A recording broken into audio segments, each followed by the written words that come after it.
Assalamualaikum warahmatullahi wabarakatuh. Bagaimana kabarnya kalian? Semoga kita semua dalam keadaan sehat dan selalu dalam lindungan Allah Subhanahu wa taala. Amin amin ya rabbal alamin.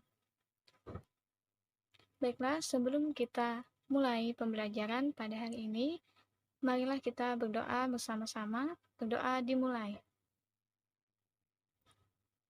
Berdoa selesai. Baik, pada hari ini kita akan membahas mengenai hudud dan hikmahnya. Nah, pada pertemuan lalu kita sudah membahas mengenai jinayah, yaitu ada qatlu, ada pembunuhan, ada penganiayaan, kemudian ada qisas, kemudian ada diyat dan kafarat. Nah, pada kali ini kita akan membahas mengenai hudud dan hikmahnya. Adapun kompetensi dasar pembelajaran pada hari ini yaitu menganalisis ketentuan tentang hukum, hudud, dan hikmahnya. Adapun tujuan pembelajaran pada hari ini yaitu diharapkan siswa mampu memahami pengertian hudud, kemudian mampu menjelaskan ketentuan tentang hukum hudud, serta dapat menerapkan contoh-contoh ketentuan hudud dalam kehidupan sehari-hari. Baiklah, kita mulai pembelajaran kita. Silakan kalian simak penjelasan berikut ini. Hudud. Yang pertama, pengertian hudud. Hudud adalah bentuk jamak dari kata had, yang artinya pembatas dua hal. Secara bahasa, had juga berarti pencegah. Nah, menurut syar'i, istilah hudud adalah hukuman-hukuman kejahatan yang telah ditetapkan oleh syariat untuk mencegah terjerumusnya seseorang kepada kejahatan yang sama dan menghapus dosa pelakunya.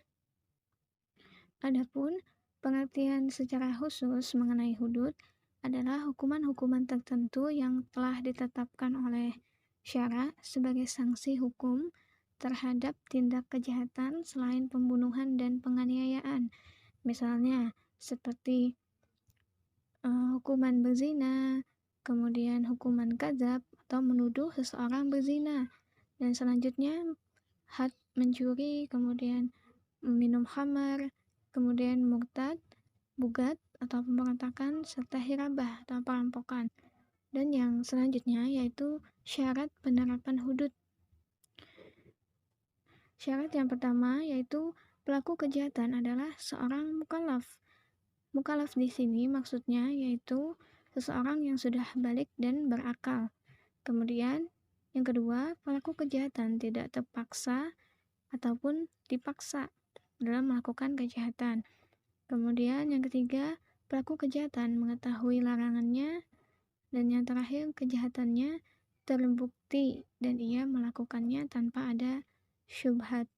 Nah, hal ini bisa dibuktikan dengan pengakuan sendiri oleh pelaku ataupun bukti persaksian orang lain. Zina. Zina adalah hubungan di antara seorang laki-laki dengan seorang perempuan yang tidak terikat hubungan pernikahan. Zina hukumnya haram dan termasuk dalam dosa besar. Allah Subhanahu wa taala telah melarang umat manusia untuk berbuat zina, bahkan untuk mendekatinya saja tidak diperbolehkan. Sebagaimana dalam Quran surah Al-Isra ayat 32 yang artinya, dan janganlah kamu mendekati zina. Sesungguhnya zina itu perbuatan yang keji dan suatu jalan yang buruk. Untuk dasar penetapan hukum zina yaitu ada dua dasar yang digunakan untuk menetapkan bahwa seseorang telah benar-benar berbuat zina. Yang pertama, adanya 4 orang saksi dengan syarat semuanya laki-laki yang adil. Kemudian mereka harus memberikan kesaksian yang sama dalam hal tempat, kemudian waktu, kemudian pelaku, dan cara melakukannya. Kemudian dasar yang kedua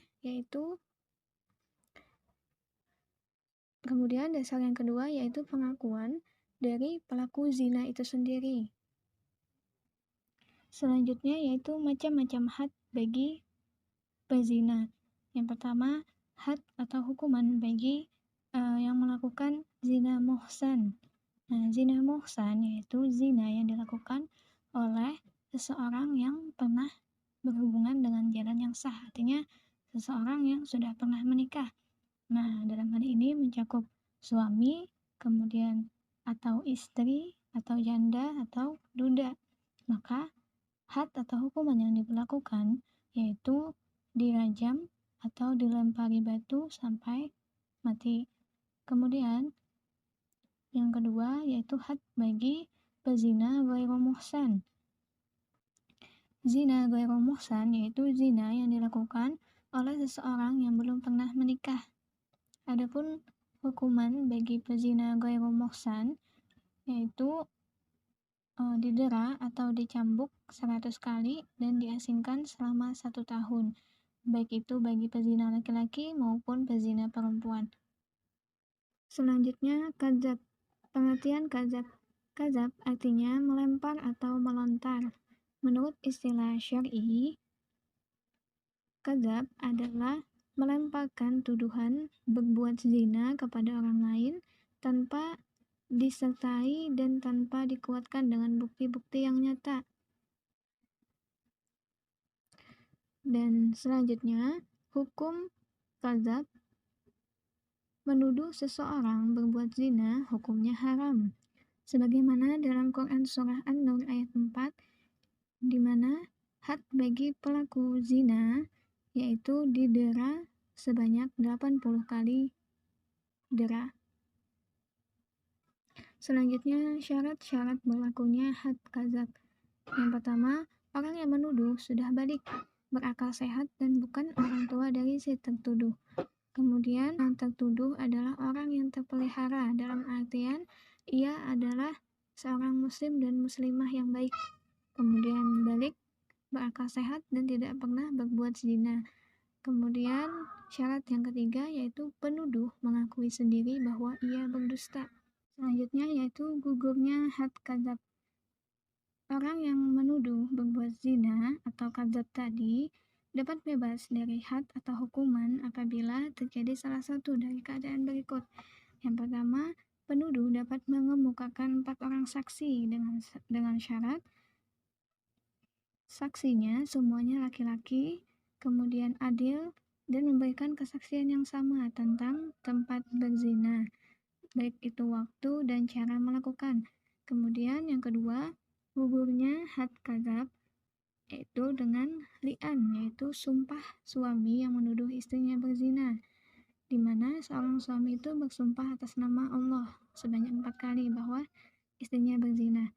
Yang ketiga, gugurnya had kadzab apabila orang yang dituduh memaafkan orang yang menuduh. Dan yang keempat, apabila yang dituduh itu membenarkan si penuduh. Selanjutnya yaitu khamar. Pengertian khamar. Khamar atau khamara artinya menutup atau menutupi akal. Khamar atau minuman keras adalah minuman yang memabukkan dan bisa merusak fungsi akal serta membahayakan masa depan.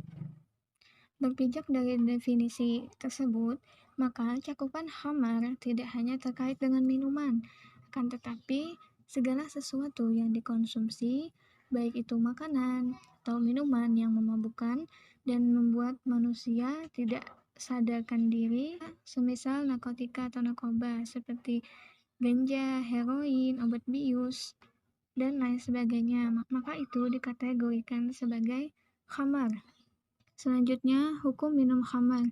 Hukum khamar adalah haram dan termasuk dosa besar. Selain itu juga mempunyai dampak negatif yang cukup berat. Misalnya bisa mengakibatkan hilangnya kesadaran orang dan kemudian membahayakan kesehatan. Selanjutnya, had minum khamar. Bagi orang yang suka minum atau mengkonsumsi khamar, baik itu minuman keras ataupun sejenisnya, maka akan mendapatkan hukuman atau had yaitu didera sebanyak 40-80 kali, sebagaimana dalam sabda Nabi Muhammad SAW. Selanjutnya, hikmah diharamkannya khamar, yaitu menjaga kesehatan badan dan mental dari penyakit-penyakit yang bisa disebabkan oleh pengaruh dari minum khamar, misalnya seperti hilang ingatan atau penyakit berbahaya lainnya. Dan yang kedua, masyarakat terhindar dari lahirnya kejahatan seseorang yang diakibatkan oleh pengaruh dari minum khamar tadi. Selanjutnya yaitu menjaga generasi penerus agar lebih baik. Dan yang hikmah yang terakhir yaitu melindungi kehormatan, di mana banyak bukti akibat minum khamar atau minuman keras terjadi tindak kekerasan. Baiklah, itu tadi materi mengenai hudud dan hikmahnya, yang mana tadi meliputi hudud, kemudian had zina, kemudian had kazab atau menuduh berzina, dan kemudian had untuk had minum khamar. Baiklah, pada pertemuan selanjutnya kita akan membahas mengenai had bagi pencuri dan had bagi perampok, penyamun, dan perompak. Sampai di sini dulu pembelajaran kita pada hari ini. Semoga apa yang kita pelajari hari ini bisa bermanfaat bagi kita semua. Baiklah, kita tutup pembelajaran ini dengan mengucapkan hamdalah, alhamdulillah. Saya akhiri. Wabillahi taufiq wal hidayah. Wassalamualaikum warahmatullahi wabarakatuh.